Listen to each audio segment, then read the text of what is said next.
all you need is stupidity and confidence, then success is sure. This quote, albeit seemingly arbitrary, has a fundamental connection to the Ottawa Senators. From ownership to management, from coaching to actual play, this team is fundamentally broken. If the 29th overall position wasn't enough to convince you, ask any Senators fan how they feel about the state of affairs in the organization, and prepare yourself for the oncoming rage normally left for political affiliation debates. The Ottawa Senators are a downright problematic team in every sense of the word. This team has technically been the most successful out of all Canadian NHL franchises in the last 10 years, but they have not made any true progress at all, and their spotty playoff appearance record is indicative of that notion. To put it bluntly, the Ottawa Senators seem to have made a deal with themselves that being an incessant mediocrity with no sense of direction is okay. It is not, and neither is this organization. And with that, we'll begin with everything is wrong with the Ottawa Senators, and here's why.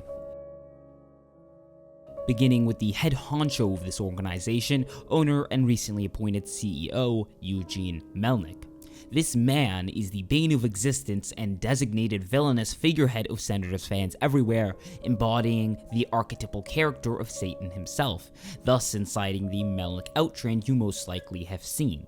There is a multitude of reasons for his disdain in Ottawa, but I am reluctant to open that Pandora's box as of right now, though a quick skim over should suffice.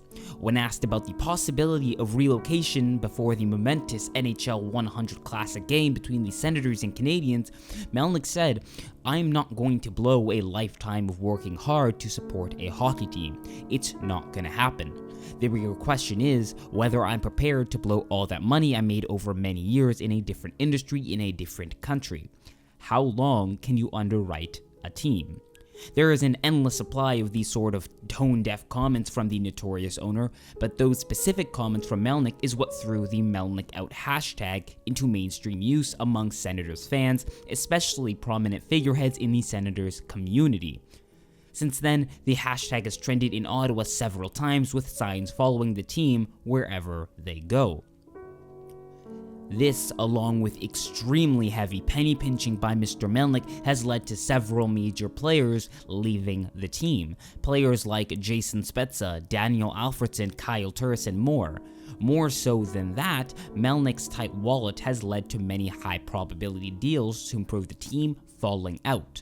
Fan-loved Kyle Turris went so far as to say that, "I think management did want to sign me, but I think that the owner didn't."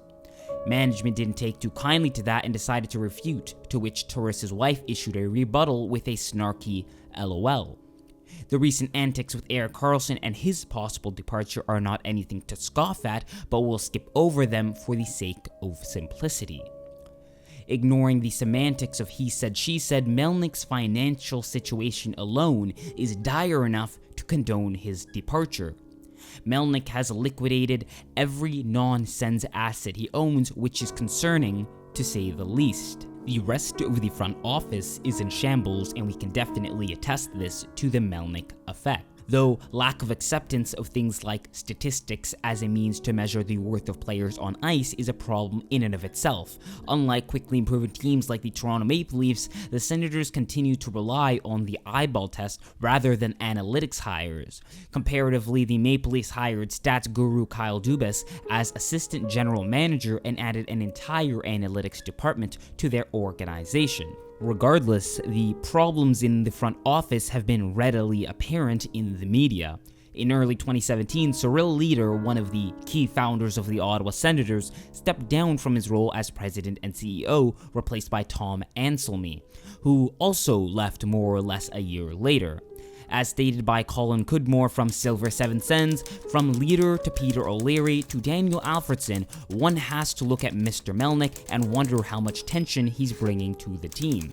From the lawsuit allegations to his infamous comments on the eve of the NHL 100 Classic, his case for being a competent NHL owner continues to diminish. Melnyk has recently appointed himself as CEO, which is dubious at best given how much his intellect and self-awareness has been brought to question. To add insult to injury, every one of Melnyk's tenures as CEO of his various endeavors has ended in failure. Moving down the organizational ladder and looking at the team itself, Guy Boucher's ability to coach has also been cast aspersions on by the fan base. He's essentially given carte blanche in regards to the players, and thus it took until February 2018 to figure out utilizing the Senators' talented, high-end prospects rather than scratching them for slow-aging veterans like Johnny Oduya and Alex Burrows yields better results. Though this has less of an effect when the player roster has been superseded with the manglings of Melnyk and general manager Pierre Dorian's late-night phone conversations.